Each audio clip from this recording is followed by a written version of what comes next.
C'est l'été, le moment où tu devrais être joyeux, mais non, tu bailles aux corneilles, tu n'as envie de rien, tu t'égares, tu perds tes mots. On a encore trop fait. Allez, je te donne 10 conséquences de la fatigue. Allez, on en discute ? Bienvenue sur le podcast Les coulisses du speaker, avec Sandrine Apérin, pour une parole authentique et audacieux. Prendre la parole en public n'a jamais été aussi important qu'aujourd'hui. Et pourtant, tu te sens mal à l'aise. Tu stresses avant une présentation ou un rendez-vous. Tu observes parfois des signes de baisse d'attention de tes interlocuteurs, ou tout simplement tu souhaites te perfectionner dans un domaine que tu maîtrises déjà. Ce podcast est fait pour te donner les astuces qui feront vibrer ton message afin d'impacter le monde et donner de la confiance à tes clients. Rien que par ta présence et tes mots. Tu y trouveras les clés pour garder ta belle authenticité, développer ton enthousiasme et enfin réussir à délivrer ton message. Si tu es prêt à passer à l'action, rejoins cette belle communauté.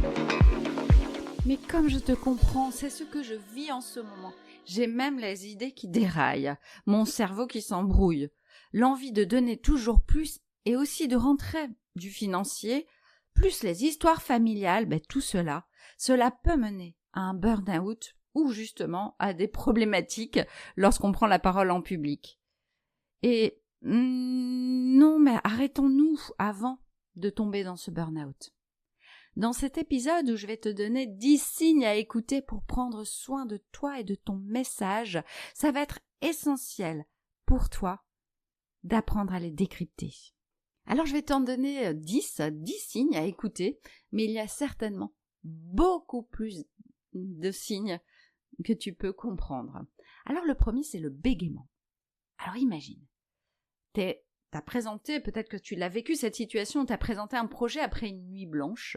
Le matin, les mots s'entrechoquent dans ta bouche, mais heureusement, pour une fois, ton collègue était là pour t'aider, pour te secourir.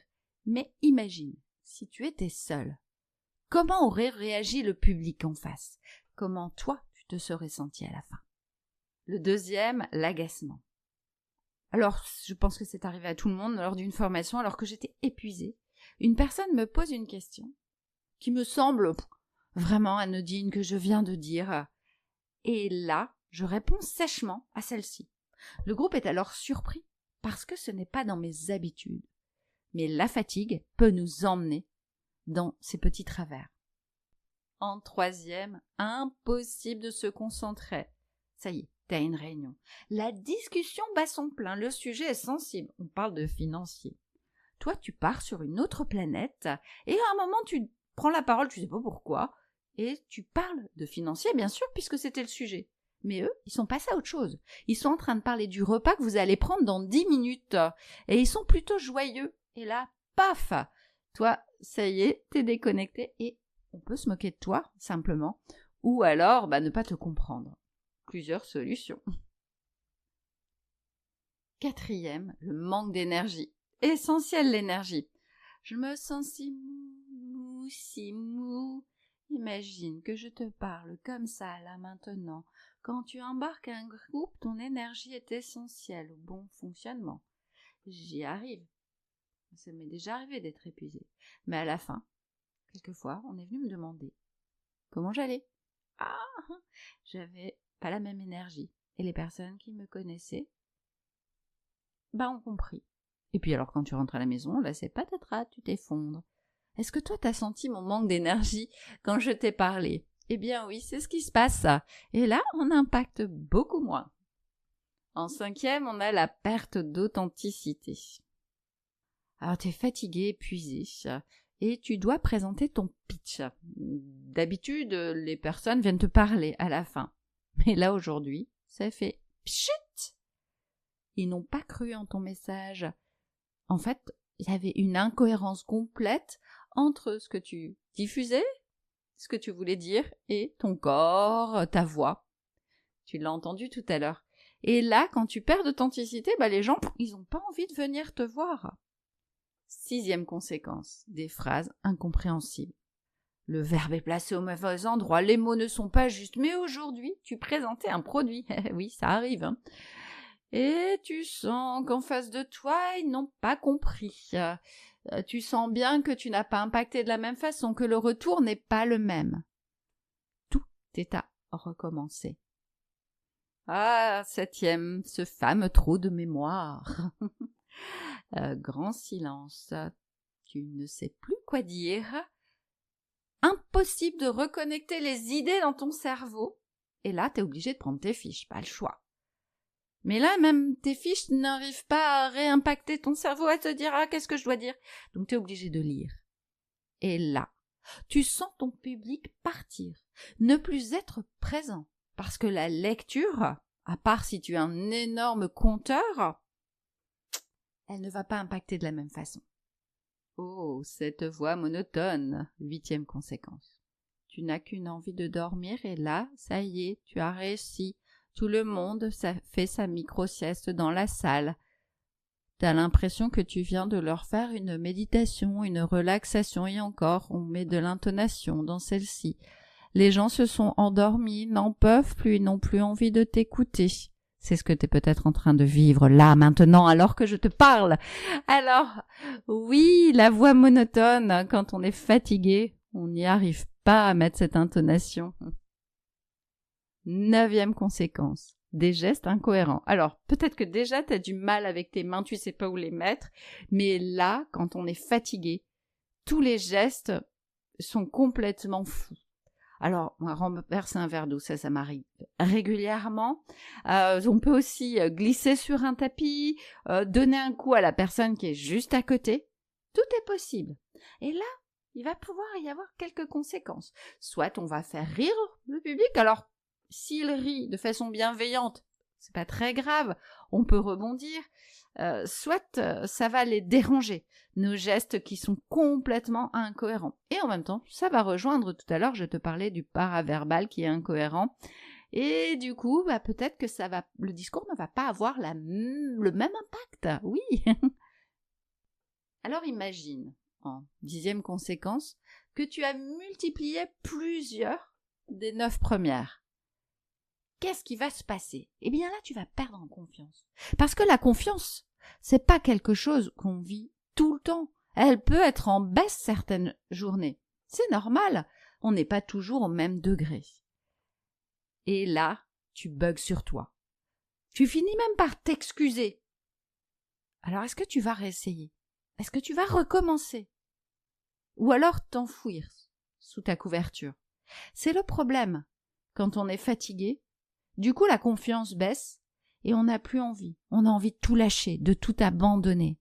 Les conséquences, quand c'est notre business, ça va être complexe. Alors oui, écouter ces signaux, c'est essentiel. Car il vaut mieux agir avant. Est-ce que maintenant tu vois l'importance de prendre soin de toi, de ton sommeil? Alors bien sûr, tu vas me dire, mais je te comprends, moi je vis la même chose. Parfois, notre agenda est très chargé par moment. Moi, j'ai des interventions qui tombent toujours au même moment avec des grandes périodes de creux. Et du coup, tu dis oui, puisque le financier aussi, c'est important. Du coup, tu fais ton mieux. Mais c'est important et primordial d'écouter les signaux. De prendre soin de toi, de gérer ton agenda en fonction de ton état. Parce que quand tu tomberas en burn-out, tu ne pourras même plus parler. Alors prends soin de toi. C'est un élément crucial en prise de parole en public. D'ailleurs, quand j'accompagne, c'est un sujet que j'aborde parce que bien sûr, il y a de l'optimisme dedans et dans l'optimisme, il y a prendre soin de soi. Et puis quelquefois, c'est même une demande de mes clients de les accompagner sur ce chemin de prendre soin de soi parce que ça fait partie de leur manque par rapport à eux, leur manque d'estime d'eux. Alors oui, j'ai les outils, oui, j'ai plein d'astuces pour gérer son temps. Mais attention, moi aussi ça m'arrive d'aller trop loin parce que la vie elle t'embarque et si t'as pas bien géré ton agenda, voilà, ça peut bugger. Mais c'est vraiment hyper important déjà de décrypter, de prendre conscience de tout ça en fait. Alors je reviens sur ces 10 conséquences que tu dois écouter pour prendre soin de toi et de ta fatigue, parce que sinon c'est la fatigue qui prend la parole. 1. Le bégaiement. 2. L'agacement. 3. Impossible de te concentrer. 4. Le manque d'énergie. 5. La perte d'authenticité. 6. Des phrases incompréhensibles. 7. Le trou de mémoire. 8. La voix monotone. 9. Des gestes incohérents. 10. La baisse de confiance. Alors oui, prends soin de toi, c'est ce que je peux te dire. Là aujourd'hui, c'est le temps où on peut prendre des pauses. Alors moi, c'est l'été. Comme je suis très fatiguée, je vais faire une pause de 3 semaines qui va être essentielle à mon équilibre. Tu vas encore écouter mon podcast jusqu'à la 100e, même voire la 102e, les 1 an de mon podcast. Alors si tu désires avancer, tu ne pourras pas me contacter, mais tu peux commander mon livre « À la conquête de son Everest » ou écouter mon podcast. Il y a assez d'épisodes pour remplir quelques journées. Ou simplement ne rien faire. Ça fait du bien. Allez, je te remercie. Tu peux liker, partager ce podcast pour que les personnes puissent être inspirées. Il y a plein d'astuces, des interviews inspirantes. Allez, merci à toi de participer à sa diffusion et de continuer à m'écouter. Je t'embrasse et je te souhaite de prendre soin de toi. Merci à toi de m'avoir écouté. Alors si tu as envie de continuer à me suivre, n'hésite pas à t'inscrire à ma newsletter, à t'inscrire à mon podcast, à le diffuser autour de toi parce que ça va certainement aider des personnes. Et puis, si tu as envie de mettre un commentaire, n'hésite pas à même me poser une question. Je n'hésiterai pas à te répondre, c'est vraiment important pour moi. Et puis, si tu peux mettre des étoiles, ce serait encore mieux parce que ça va m'aider à le diffuser encore plus. Ici, c'était Sandrina Perrin. J'ai créé les coulisses du speaker pour t'aider à avoir une parole authentique, audacieuse, prise avec plaisir en tant que manager et entrepreneur. Bienvenue dans mon univers.